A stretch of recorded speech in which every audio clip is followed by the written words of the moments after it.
Hi friends, अर्चना मैं आज आप लोगों को एक इम्पॉर्टेंट टॉपिक के बारे में बताने वाली हूँ जो यूपीएससी के लिए बहुत ज़्यादा इंपॉर्टेंट है। अभी काफ़ी टाइम से न्यूज़ में चर्चा में था।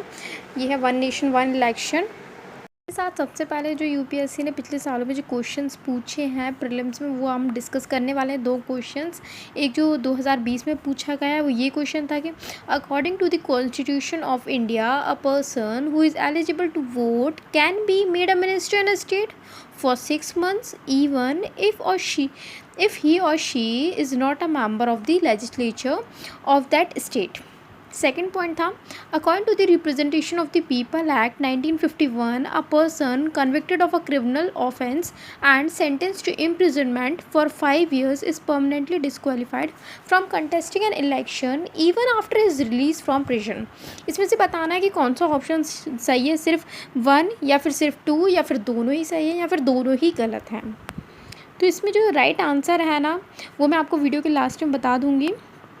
आइए देखते हैं सेकंड क्वेश्चन क्या था। ये क्वेश्चन यूपीएससी ने 2017 में पूछा है। इसका फर्स्ट पॉइंट था, election commission of India is a 5-member body. Second, union ministry of home affairs decides the election schedule for the conduct of both general elections and by elections. Third point, election commission resolves disputes relating to the splits and mergers of recognised political parties. इसमें से हमको बताना है कि कौन सा option सही है, A 1 and 2 only, B 2 only and C 2 and 3 and D 3 only। तो आंसर्स मैं इन दोनों ही क्वेश्चंस के फर्स्ट वाले के भी जो 2020 में पूछा गया और जो 2017 में पूछा गया, दोनों का आंसर है ऑप्शन डी। और एक मेंस क्वेश्चन भी पूछा गया था यूपीएससी ने, क्वेश्चन साल 2017 में पूछा गया था, simultaneous elections to the Lok Sabha and the state assemblies will limit the amount of time and money spend in electioneering but it will produce the government accountability to the people's discuss. इसका बहुत अच्छा answer आपको इस video को देखने से ही पता चल जाएगा। मैंने बहुत अच्छे से एक्सप्लेन किया, तो प्लीज़ वीडियो को लास्ट तक देखें, ठीक है। फिर आइए डिस्कस करते हैं। तो आइए देखते हैं ये क्या था। जो यूनियन गवर्नमेंट है उसने एक कॉन्स्टिट्यूट की थी, एक कमेटी को बनाया था जिसमें कौन से हेड थे, रामनाथ कोविंद जी प्रेसिडेंट जो हमारे वो हेड थे उसके, ताकि वो एक्सप्लोर करें कि जाने ये चीज़ है क्या, ये हमारे लिए सूट होता है हमारे नेशन के लिए, इंडिया के लिए या नहीं। तो ये है वन नेशन वन इलेक्शन, मतलब पूरे ही भारत में एक ही बार इलेक्शन होंगे, सब जगह एक ही बार होंगे, एक समय पर एक बार इलेक्शन। ये है ये चीज़।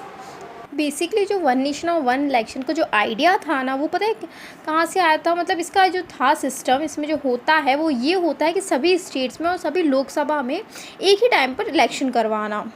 जैसा कि हम सभी लोग जानते हैं कि सेंटर में अलग टाइम पर इलेक्शंस होते हैं और स्टेट्स में, डिफरेंट स्टेट्स में अलग टाइम पर इलेक्शंस होते हैं।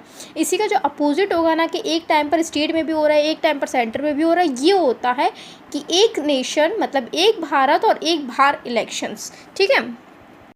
हमारे भारत में जो एक साथ इलेक्शंस करवाने का जो नॉर्म है ना, ये कब तक था, ये 1967 तक था, ठीक है। फिर ऐसा हुआ कि कुछ सालों बाद जो कुछ स्टेट्स की जो लेजिस्लेटिव असेंबलीज थी ना, वो डिज़ोल्व हो गई, ठीक है। तो उसके कारण फिर ये आइडिया थोड़ा सा वो हो गया, इसलिए इसको चेंज करना पड़ा और फिर सेंट्रल स्टेट्स में अलग अलग इलेक्शंस करवाने पड़े। तो अब सोचा जा रहा है ऐसा कि हमें फिर से इस जो आइडिया को है ना एक्सेप्ट करना चाहिए, इसे अप्लाई करना चाहिए हमारे भारत में। अब देखते हैं क्या होता है आगे जाके।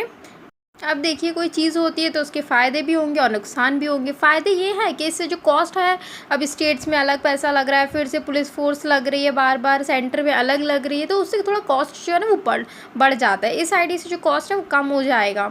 इससे जो इंडिया में जो बर्डन है ना एडमिनिस्ट्रेटिव, मतलब कामकाज को संभालने का और सिक्योरिटी फोर्सेस को लगाने का, वो बर्डन भी थोड़ा सा कम हो जाएगा। एंड इनसे जो लोगों की जनसंख्या जो है, हमारे की पॉपुलेशन में कई बार वोट करते ही नहीं है लोग, जो सिटीजन्स हैं हमारे यहाँ के, तो इससे जो है वोटर टर्नआउट है जो होता है ना, वोट लोग करते हैं, वो भी हो सकता है कि बढ़ जाए इससे, क्योंकि लोगों की जो डिफ़िकल्टीज़ है वो कम हो जाएंगी थोड़ी सी। अब देखिए, नेशन और स्टेट के थोड़े इश्यूज़ ना अलग अलग भी होते हैं कई बार, तो इससे ना जैसे वोटर्स जो है ना वो कई बार कंफ्यूज भी हो जाते हैं कि किसको वोट दिया जाए, क्योंकि उनके स्टेट में कोई और है, और मेन सेंटर में कोई और है, तो वो काफ़ी चीज़ों में ना वो बहुत इशू आ जाता है उनके माइंड में, तो वो सोचते हैं हम दे ही नहीं रहे हैं, ये भी एक कौन हो सकता है। अब सेकंड, जैसा कि हम सब जानते हैं कि है ना, इलेक्शंस हर 5 साल में होते हैं। अब ये ऐसे हर 5 साल में होंगे तो जो अकाउंटेबिलिटी होती है, जो गवर्नमेंट की अकाउंटेबिलिटी होती है लोगों के प्रति, वो भी थोड़ी सी कम हो जाएगी। और जो जैसे कि देखा जाए जो रीजनल इश्यूज़ है जगह जगह पर, वो भी हो सकता है बढ़ जाएँ, या फिर वो उनको देखा ही ना जाए, नज़रअंदाज हो जाए वो इसके कारण। और सबसे बड़ा चैलेंज जो इसके साथ देखने को मिलता है कि भाई इतनी सारी वोटिंग मशीन्स कहाँ से आएंगी, और पूरे टाइम पर एक ही बार में इलेक्शन होएगा, तो ये सब चीज़ें तो पॉसिबल है नहीं। पॉसिबल होंगी बट इसके लिए इतना डेवलपमेंट करना पड़ेगा, इतनी मशीन्स बनानी पड़ेंगी, 30 लाख अराउंड जो है मशीन्स लगेंगी। यही था वन नेशन वन इलेक्शन का आइडिया।